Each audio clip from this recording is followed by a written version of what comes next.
The next global financial system is not being built in New York. It is not being built in London or Frankfurt or Tokyo. It is being built in a 34-square-mile island in the Atlantic Ocean with a population of 64,000 people. Bermuda's premier recently stood in front of an audience and described his country's economic strategy in terms that most finance ministers of large economies have not yet found the political will to use. He described re-engineering the financial systems plumbing from the ground up using blockchain technology, and he framed it not as an experiment or a pilot, but as an economic development lens through which Bermuda is choosing to view its entire future. That framing is important. Bermuda is not treating blockchain as a technology project. It is treating it as the infrastructure layer of a modernized economy. And it is doing so precisely because it is small enough to move quickly, small enough for the consequences of getting it right to be visible and demonstrable to the world, and small enough to serve as the kind of proof of concept that larger economies need before they commit to systemic transformation at scale. The biggest shifts in global financial infrastructure have almost never started in the biggest markets. They have started in the places willing to absorb the risk of being first. The logic of using smaller jurisdictions as testing grounds for financial system innovation is deeply embedded in the history of how monetary and payment systems have evolved. When a central bank wants to test a central bank digital currency, the consequences of a technical failure or an unintended economic effect in a population of 60,000 are fundamentally different from the consequences of the same failure in a population of 300 million. The risk is contained, the learning is transferable, and the political cost of a setback is manageable in ways that it would not be if the first deployment happened in the core of the global financial system. Ripple has run CBDC pilots in smaller island economies for exactly this reason. The ability to test the full life cycle of a digital currency, issuance, circulation, settlement, redemption, in a real economy with real transactions and real citizens, without the systemic risk of doing so in a G7 economy, produces the kind of evidence that central banks and finance ministries need before making commitments at national scale. Bermuda is consciously positioning itself within this logic.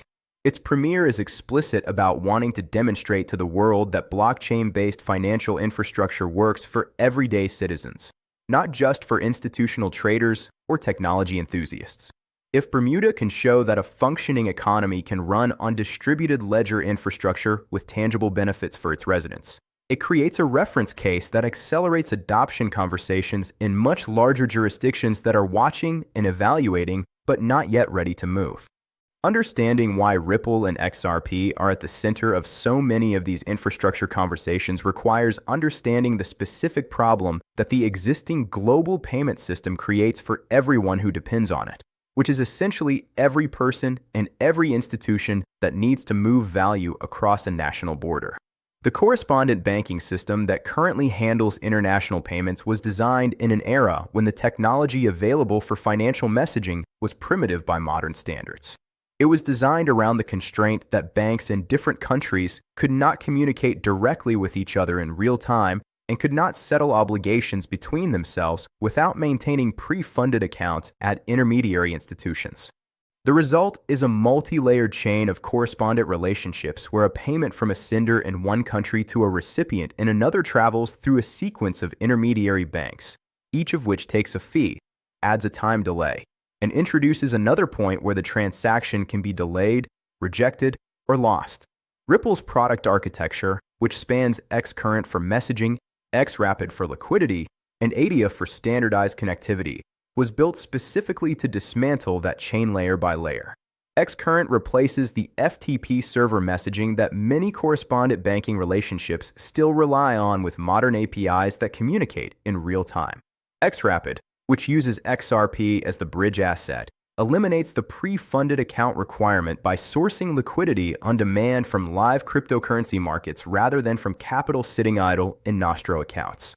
The combination of these capabilities means that a payment from the United States to Mexico, for example, can be executed by converting dollars to XRP, transmitting the XRP across the ledger in seconds, and converting immediately to pesos at the receiving end, all without either institution maintaining a pre-funded peso account or waiting for correspondent banking settlement windows to open. The entire process completes in the time it takes to send an email. The geopolitical context unfolding right now is not separate from the infrastructure conversation. It is part of it. The tensions in the Middle East that have disrupted oil flows through the Strait of Hormuz, driven energy prices to multi-year highs, and created cascading effects across Asian economies and global supply chains are exactly the kind of systemic stress event that reveals the fragility of existing financial infrastructure. When geopolitical risk spikes, capital markets become volatile, currencies in exposed regions face depreciation pressure, and the correspondent banking relationships that underpin cross-border payments become more expensive and less reliable as counterparty risk assessments change rapidly. South Korean XRP trading volume has been significantly affected by the current tensions because South Korea is one of the Asian economies most exposed to energy supply disruptions, and its financial markets reflect that exposure directly. Millions of XRP long positions were liquidated in a short period as the broader crypto market reacted to the geopolitical shock. That kind of volatility is painful for traders in the short term, but it is analytically instructive for anyone trying to understand the structural case for better financial infrastructure.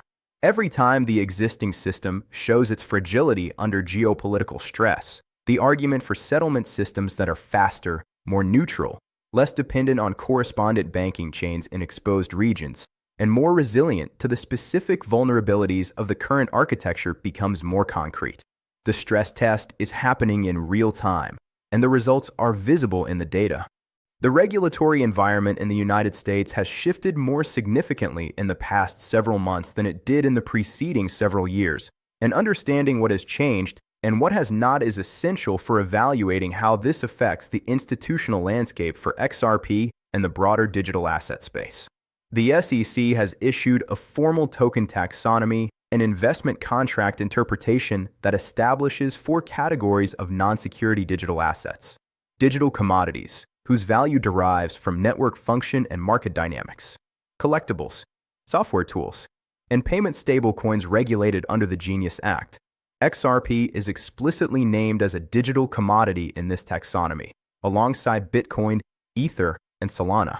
Stuart Aldarity of Ripple responded publicly by noting that XRP's status as a non-security was always understood internally, but is now clearly and formally defined, representing a meaningful shift in the regulatory certainty available to institutions evaluating XRP integration.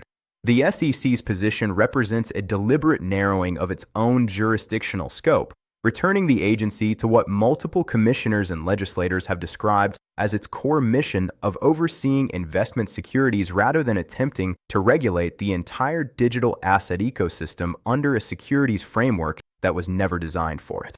The practical consequence of this narrowing is that institutions which were previously unable to get clean legal opinions about XRP custody, XRP payment products, or XRP-based settlement infrastructure can now conduct that compliance analysis against a defined framework rather than an ambiguous and contested one. Clean legal opinions are what compliance committees require before approving institutional programs. They are not a formality. They are the gate through which institutional capital must pass before it can enter any new asset class. The Clarity Act's progress through the legislative process represents the attempt to make the current regulatory direction permanent rather than leaving it dependent on administrative interpretation. Senator Tim Scott has confirmed that the bill is on a fast-track timeline, with committee markups scheduled for April after the Easter recess. Senator Lummis, who has described the Clarity Act as part of her legislative legacy and is not running for re-election, is one of its most committed advocates. The bill combines the digital asset provisions from the Banking Committee with the commodities framework being developed through the Agricultural Committee, creating a unified statutory structure that gives the CFTC primary jurisdiction over digital commodities while preserving SEC authority over digital securities. The bipartisan dimension of the current legislative push is significant because crypto legislation that can secure 60 or more Senate votes is legislation that can survive changes in political control. That durability is what transforms regulatory clarity from a temporary policy position into the kind of permanent legal architecture that institutions need before making decade-long infrastructure commitments. The ethics dimension addressing the question of elected officials' own digital asset holdings and the potential conflicts of interest that creates, is being incorporated into the legislative process in recognition that the bill's credibility depends on its perceived independence from the financial interests of its authors. These are the kinds of institutional detail that separate serious legislation from political theater, and their inclusion suggests that the current effort is being approached with a degree of legislative seriousness that previous attempts lacked. The tokenization trajectory that both the SEC's guidance and the Clarity Act's framework are designed to accommodate is where the financial infrastructure conversation becomes most structurally consequential. Traditional finance is not simply learning about blockchain and deciding whether to experiment with it. It is actively moving assets onto distributed ledgers in ways that are already creating real transaction volumes and real institutional commitments. Money market mutual funds have already received approval to operate with tokenized components. Bank deposit tokenization is an active development at multiple major institutions. Stablecoin infrastructure is being integrated into payment systems by companies whose scale puts them at the center of global transaction flows. Bitwise, one of the leading institutional digital asset managers, has been continuously accumulating XRP for its ETF product and competing for the top position among XRP ETF providers by assets under management. These are not speculative bets on future adoption. They are operational commitments by institutions that have done the compliance analysis, the legal review, and the risk modeling required to make long-term product decisions. When an asset manager of Bitwise institutional standing makes a sustained accumulation commitment to an asset, it reflects a judgment about the asset's role in the portfolio of institutions that Bitwise serves, which are themselves institutions making allocation decisions based on investment thesis rather than market sentiment.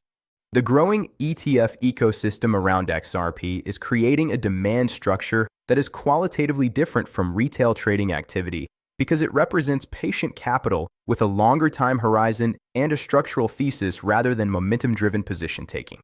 The deeper question raised by everything happening simultaneously in the blockchain infrastructure space, the Bermuda testing ground, the Ripple payment rails, the geopolitical stress revealing system fragility, the regulatory taxonomy, the legislative progress, the institutional accumulation, is whether the financial system is being fundamentally rebuilt right now while most market participants are focused on price charts.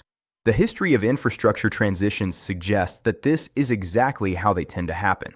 The shift from paper-based securities settlement to electronic settlement happened over years of quiet technical work before it became visible in market structure. The development of SWIFT as the global financial messaging standard happened through institutional adoption decisions that were never accompanied by public fanfare. The emergence of credit cards as the dominant consumer payment method happened through merchant acceptance decisions and banking infrastructure build-outs that were invisible to most consumers until the new system was already more prevalent than the old one. In each case, the infrastructure that eventually became dominant was built during a period when most observers were focused on other things, and its significance only became clear in retrospect after the transition was already substantially complete. The blockchain infrastructure transition has the same character.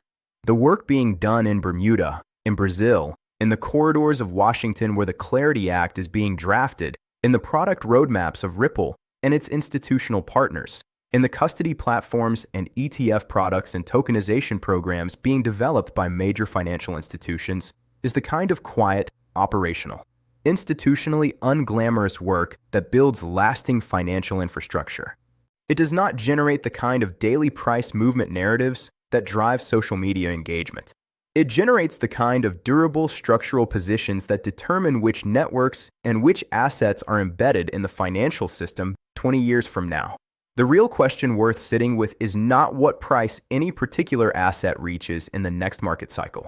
It is whether the system being quietly built around you will look, in 20 years, like the replacement for the one you currently use to move money, store value, and participate in the global economy. And whether the people and institutions making the decisions about what that system runs on are making those decisions right now, without waiting for permission from the price chart.